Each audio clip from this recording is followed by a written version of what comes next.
1977, Illinois, Chicago, Teresita Basa, murder haunting.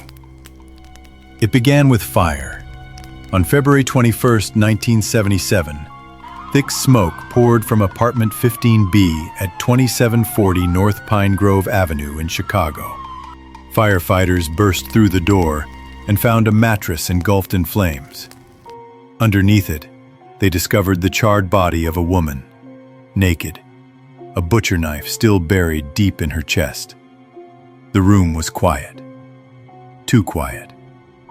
Her name was Teresita Basa, a soft-spoken 47-year-old respiratory therapist at Edgewater Hospital.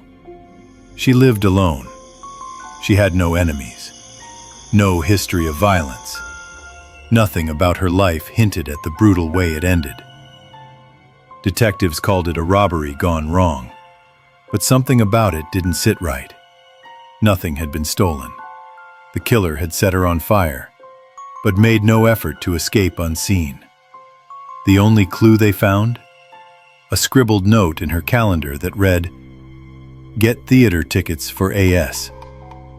But without more evidence, the case quickly went cold. Then something impossible happened. Months later, another respiratory therapist at Edgewater Hospital, Remy Chua, began suffering strange blackouts. During these episodes, her voice changed. Her demeanor shifted. She began speaking in a calm, eerie tone. She claimed to be Teresita Basa. Remy's husband, Dr. Jose Chua, was terrified. He began documenting the episodes. In one trance, Remy, still speaking as Teresita, gave a name: Alan Showery. She said he had come to her apartment under the pretense of fixing her TV. But when she turned her back, he attacked. He strangled her, stabbed her, then set the mattress on fire to cover his tracks. She said he stole her jewelry, pieces her family would easily recognize, and gave them to his girlfriend. The Chuas brought this story to detectives. At first, they dismissed it. But when they looked into Showery, the pieces began falling into place. He worked at Edgewater. He had been scheduled to visit Teresita's apartment that very night.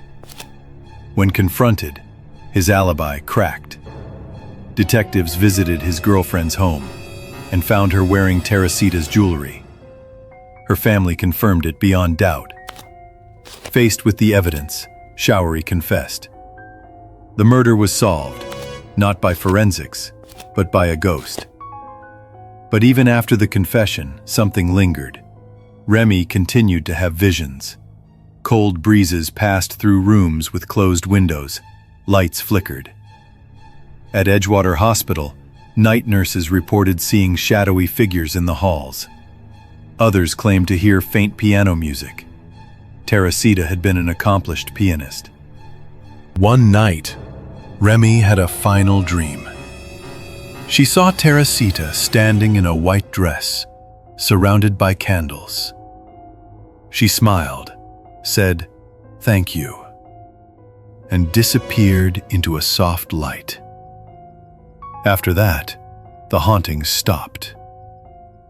The story stunned the public. It remains one of the only murder cases in U.S. history where a paranormal experience directly led to a conviction. No one could explain how Remy knew such detailed information: names, stolen items, even how Teresita was attacked. Was it possession? A cry for justice from beyond the grave? Or something we still don't understand? Whatever the answer, one thing remains chillingly clear. Teresita Basa didn't rest in peace. She returned to solve her own murder